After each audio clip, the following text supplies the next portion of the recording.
When we think of legacy planning, security and privacy doesn't go away just because you're dead. Your accounts are just as hackable, susceptible, all of those things as when you were alive, except now it's not your problem. You are given a digital wallet. So you make that digital wallet, you have the password for it, you are the custodian of it. But now in Web3, when I travel around the internet, I'm going to connect my wallet to each of those retailer sites. So I'm traveling with my wallet, I'm traveling with my assets, my cryptocurrencies, anything that I have of value, and I'm connecting to each website with that same wallet. All my stuff stays with me. That's just a little overwhelming and profound. How can we start to get a handle on this digital legacy? Welcome to the Digital Legacy Podcast, where we talk about death and dying in the digital age. If you ever asked, how do I protect myself and those I love if something unexpected happened to me? You're in the right place. I'm your host, Niki Weiss, and together we'll explore how to protect yourself in a world where both your physical and digital legacy leave a lasting impact.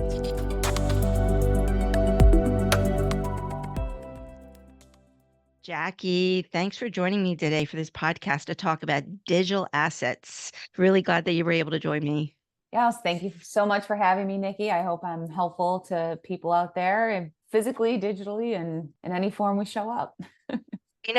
Talking about death and dying is certainly a unusual topic, especially in the blockchain crypto community, which is where you and I met almost about 2 years ago now.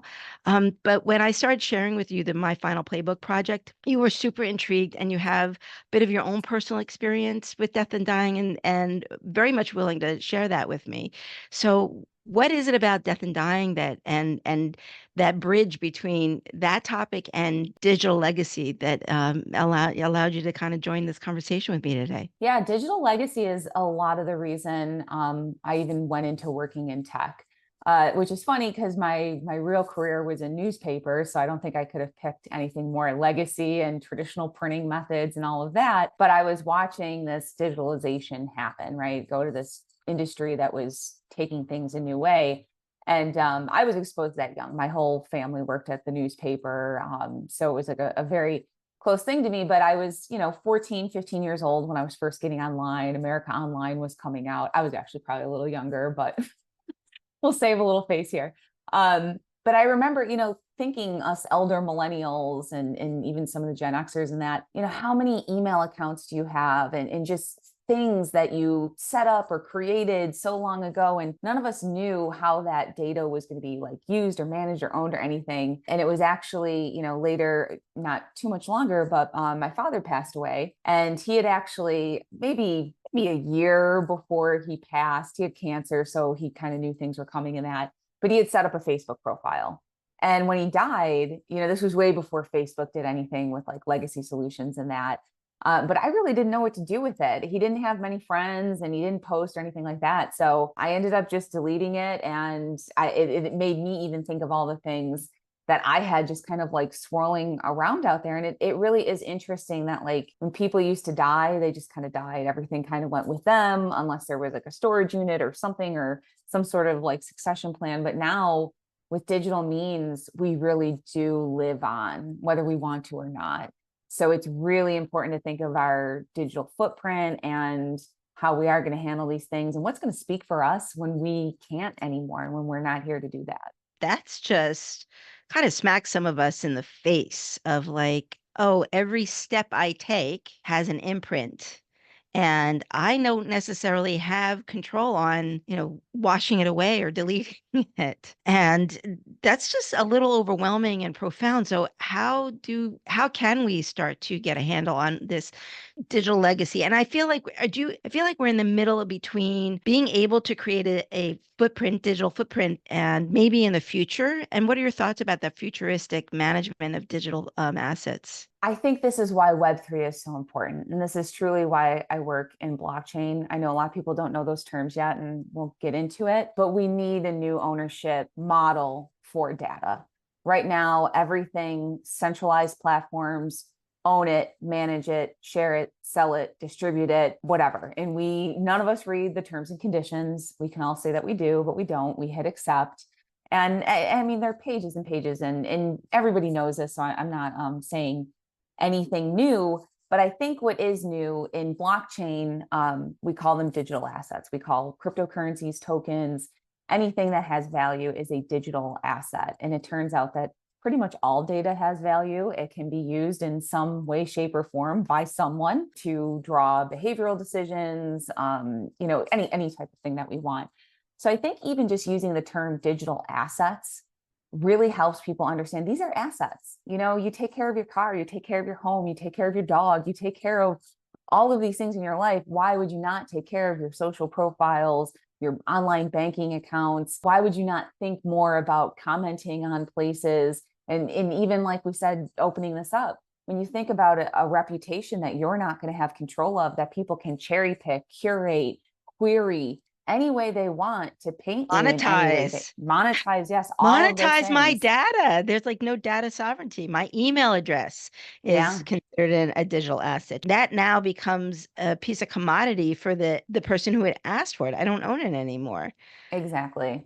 And Wow. Niki, honestly, even what you're doing now with my final playbook, you're encouraging people to think of life as a cycle. We have rhythms and cycles and things that happen. It's not a linear process, and neither is inputting data into the internet or any other system. It's why we have a zombie web right now. It's why there's just junk. And if people don't think these things are stored on servers and that they have a effect on our planet, on everything, so we have to become more aware that there is a cycle here. And again, after our death, I mean, we have AI that can recreate people based on their Facebook and social media. And how would you feel about that? I mean, if you pass on and you have a loved one that's recreating a virtual avatar of you or something, and to even say, I don't want that. I don't want any digital likeness of me. I don't want a 3D character of me. I don't want something using my Sure. voice or speaking for me.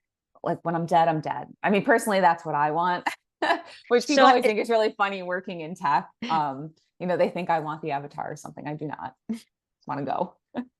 I that zombie term, right? So I've heard it a little bit. I've also heard like a ghost account. So can you talk a little bit just for people that this is new to? What is it? What's the zombie internet or zombie web and a ghost account? Like, why is it important to know, understand it, and what can I do about it? Sure. And that's something that's really important when we think of legacy planning. Security and privacy doesn't go away just because you're dead. Your accounts are just as hackable, susceptible, all of those things as when you were alive, except now it's not your problem, it's somebody else's problem. So when we get into this zombie web or we think about ghost accounts, we're really thinking about all of the information we've kind of willy-nilly given up in this web 2 world and this internet as we know it. I mean, personally, I can't believe that my driver's license number, social security number, all of it's got to be all out there in some capacity. You think of hiring managers 10, 20 years ago, scanning documents in, emailing things to each other. There was just not a lot of like safety and security practices. So ghost accounts are, when people take this type of information, they can build accounts that look like you, act like you, transact as you. And in fact, there's a lot of this out there.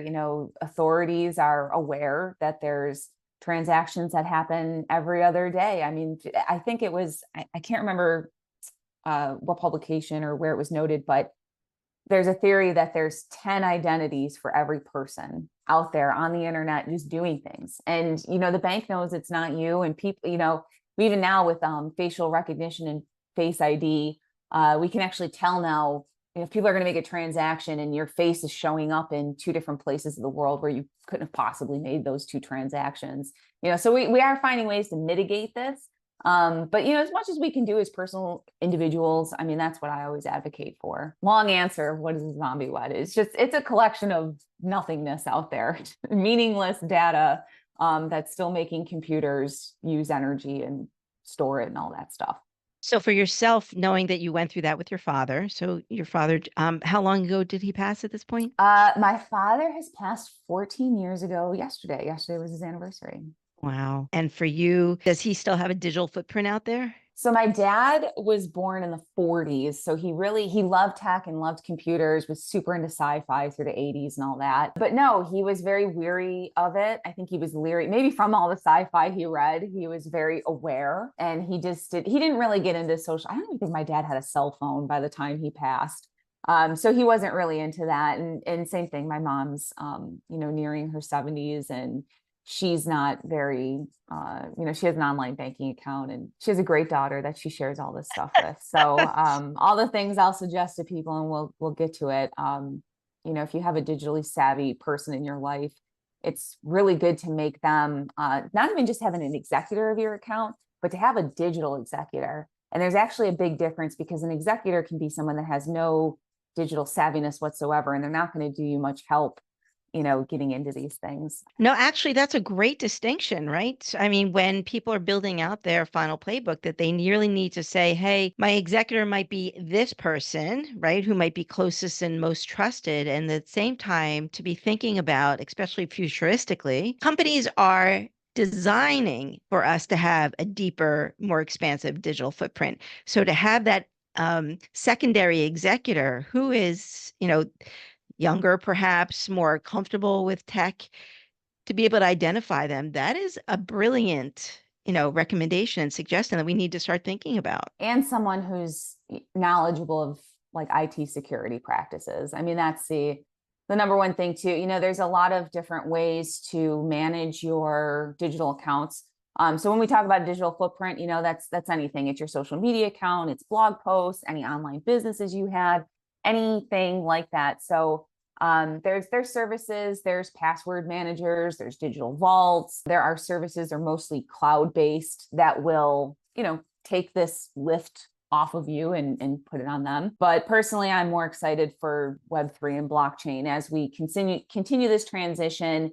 The really cool thing about this next Web3, and there's a book called Read, Write, Own by Chris Dixon that I would really suggest to people. It helps break it down into understanding that, the original internet, we could read. Web2, what we're in right now, we can read and write.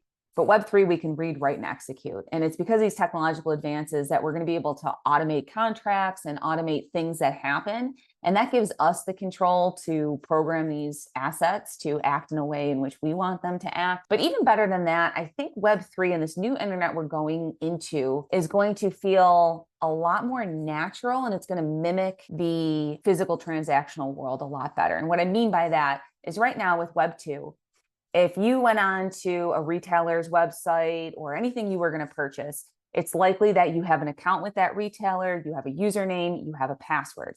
That is something that you have to then think about in your estate planning. Does someone have access to that username and password for any account? Every time you're traveling on Web2, you have a password for this, an account for that. They're all different. It's confusing. It's a lot to take care of.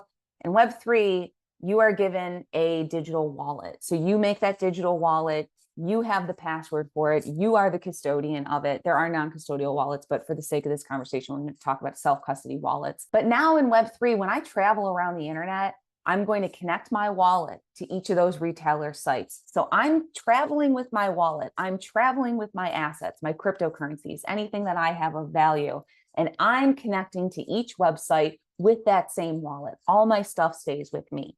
So in Web2, I'm connecting in because you've got my stuff and you're going to help me access and you're going to help me use it. Web3, it's with me. I'll sign off when I want to use it or do something. So it's a total paradigm shift. And when it gets to estate planning and things like that, it's actually going to be a lot easier, I think, with Web3, because everything's going to be tied to your digital ID, who you are, your wallet, in a much more natural way than all these third parties and services and all of that. So we're going to just pivot just a little bit and bring this conversation up a higher level. So if you feel lost in some of the terminology that Jacki and I are going to just, start to drop, please, this is an opportunity to do your own research, but we do want to talk to some of those more advanced people that have currently been in that are buying digital assets like NFTs, cryptocurrency, that are in the metaverse, that might have a MetaMask right, that already own some of their either a hot wallet or a cold wallet. So in speaking to that audience right now, and I'm super excited, with my background in data privacy and digital security, to be able to see some of the technologies being developed, like zero knowledge proof and privacy enhancement technology. Like when I think about the pet technology that is just on the brink, ID Earth is like one company I think of that they are really working hard to try to build tools that will allow us to have that digital sovereignty. So if we talk about, let's take a moment and just go futuristic, 3 to 5 years. I mean, what's that timeline where you feel like we'll be able to actually start to get a handle on our digital assets? What's your vision? What does your crystal ball say? How hopeful do you feel that we'll get there, and how quickly do you think we're going to get there? So I don't think the technology is the problem. I think user adoption ends up coming down to the users. How easy is it for me to do this? And ease always comes with a price, and you're likely giving up ownership at some point to make something easier on yourself. We all do this. It's why we lease cars. It's why we rent instead of own. It's why we drives a lot of decisions instead of, well, it's why we have financial advisors. It's why we pay professionals. So I think we'll still have a lot of service models, and I think those will obviously increase. I think wallet technology itself, I do see wallets being the platforms. Digital wallets are where Web 2 and Web 3 meet. It's that touch point. So it's where you want to have the most security and have the most, as someone who is going to self-custody, if that is what you want to do, that's where you probably want to concentrate most of your research and time right now, because people are going to get into this. If we are speaking to people who own digital assets already, cryptos, tokens, like things like that, you've been exposed one of three ways. You've gone on an exchange and you purchased it. So if you've purchased digital assets on an exchange, the exchange is the custodian. You are not the custodian. A big thing we say, not your keys, not your crypto. So unless it's a digital wallet you set up yourself, if you're going on exchange, you are subject to whatever the exchange does. You can purchase digital assets directly from a wallet like MetaMask. So if you opened up a MetaMask wallet, that is a self-custody wallet, and you are directly purchasing those assets. So you are full ownership of them. And then the third way is what's becoming more popular in the financial world, and probably will cause the most user adoption on the financial side of things, is going through the markets. The spot Bitcoin ETFs were just approved. Spot Ethereum ETF is in the works right now. So you could go through traditional finance to get exposure to stocks and ETFs and things that are representing digital currencies. So in any and all of those, the most important thing is that you understand and you are sure who the custodian is, who actually owns these things, because that will tell you who you need to give your seed phrases to, or how your successor digital executor is actually going to access these things. Personally, when we talk about a seed phrase or a secret recovery phrase, it's like having the combination to your lock. You don't give the combination out to people. You want to keep that yourself, and think of it just as a lock. If you had a lock on a safe, what have people done to store those numbers? So we do have digital password managers, even for seed phrases and in crypto, but the real OGs, the real people that have been in this, I've seen people carve their seed phrases on aluminum plates, keep that in a post office box, make a copy, send it to a family member, a friend, they put it in their lockbox, you keep one of theirs. So you want to have multiple accounts. Paper and pen is still probably the most trusted way to actually keep a seed phrase. People have had them tattooed on themselves. There's a lot of, and the cool thing about digital wallets too in crypto, a lot of people think like the hardware wallets, like the ledger, like if I lose my ledger, I lost my crypto, but that's not true. Your crypto isn't actually on the ledger. That's just what gives you access to it. So you can lose your ledger, buy a new one, and input that seed phrase that you originally started with, and that's going to be on that ledger. It's going to be accessible on that device now. So a lot of times people, they really freak out about losing some of this stuff. And that's a hard thing to understand in blockchain too, that you're connecting to a window that's showing you all the data moving behind it, not necessarily the direct asset itself. Bottom line, it still lives on a server somewhere. Yes. on this planet somewhere. Yes.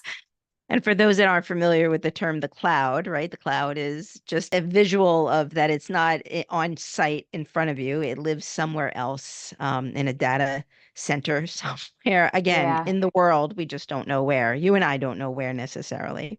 And where that data does move, it's consistent, it's constantly moving. It doesn't sit, it's moving, and that's what's make it the cloud base. So it's some takeaways, lessons learned. I mean, let's do low and high. Like lowest common denominator, someone who is just doesn't have a crypto wallet, but what are best practices you would recommend? 2 to 3 takeaways for those that are at base when it comes to protecting their digital assets. You said those who don't have a crypto wallet, Who or don't have a crypto wallet, I think what you said, paper, old-fashioned way is still a great way to make sure that you have oh, that redundancy. keeping Yep. your safe seed phrases. Yeah, I think using post office boxes is a really great idea.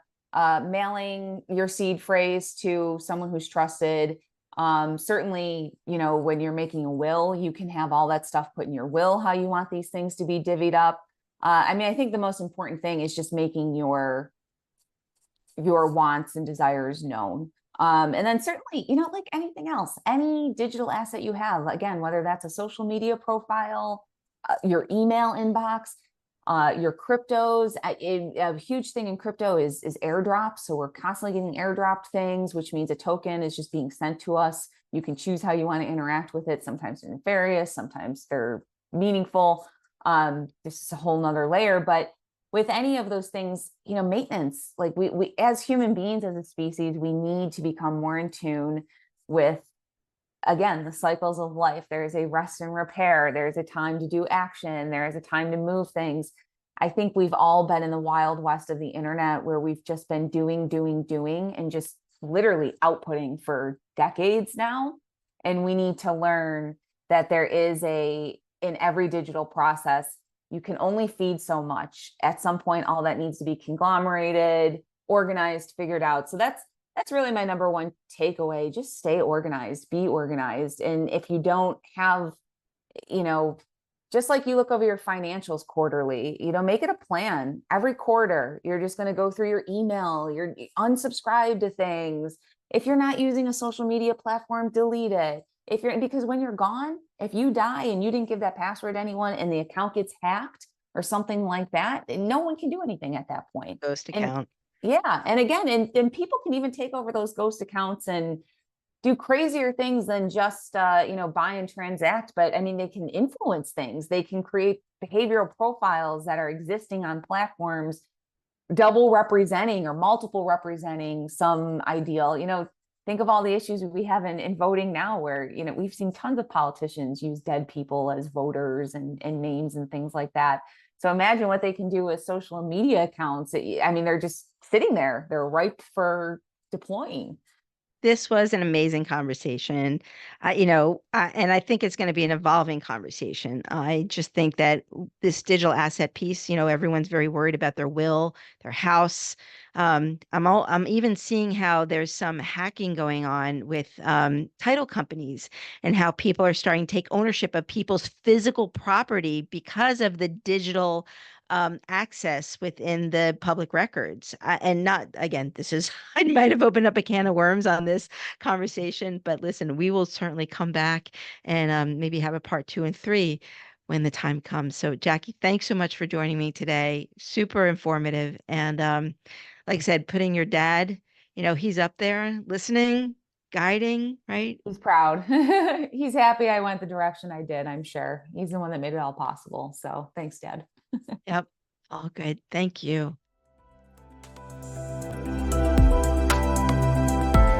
Thank you for listening to the Digital Legacy Podcast, where we talk about death and dying in the digital age. I hope this conversation inspired you to take control and plan for the inevitable to protect yourself and those you leave behind. Don't forget to subscribe to our newsletter at digitallegacypodcast.com. Remember, life is full of surprises. What happens after you die shouldn't be. So keep your passwords safe and your playbook up to date.